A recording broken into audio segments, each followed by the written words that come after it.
শৰীৰ সুস্থ ৰাখিবলৈ আজিৰে পৰা খাওক বেল। শৰীৰ সম্বন্ধীয় বিভিন্ন ৰোগৰ উপশম কৰিব পকা বেলে। গোটেই গ্ৰীষ্মকালটোৱে খাওক পকা বেলৰ চৰ্বত, কিয়নো পকা বেল খালে শৰীৰ আৰু মন দুয়োটাই ভালে থাকিব।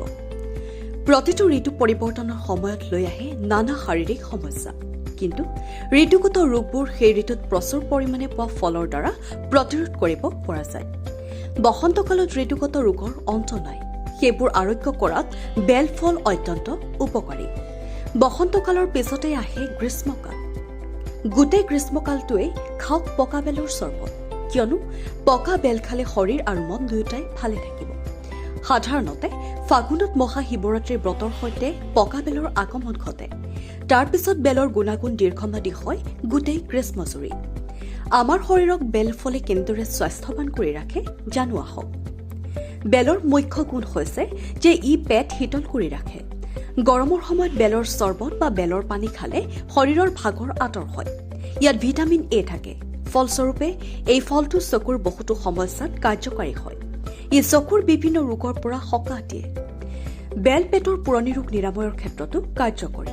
কেঁচা বেলৰ গুণে পুৰণি আমাশয় আৰু ডায়েৰিয়া ৰোগ আৰোগ্য কৰে। ই পাকস্থলীৰ বাবেও উপকাৰী। খাদ্যৰ সঠিক হজমৰ লগতে কোষ্ঠকাঠিন্যৰ দৰে বেদনাদায়ক সমস্যাবোৰ আঁতৰ কৰে। যিসকলৰ পাইলছ বা হেমৰইড আছে তেওঁলোকেও নিয়মীয়াকৈ বেল খাব পাৰে, কাৰণ বেলত থকা ভিটামিন চি গ্ৰীষ্মকালীন ৰোগ নিৰাময়ত কাৰ্যকৰী হয়। জণ্ডিছত বেলৰ চৰ্বত আৰামদায়ক। আকৌ আলচাৰ নিৰাময়তো কোমলীয়া কেঁচা বেল কাৰ্যকৰী হয়।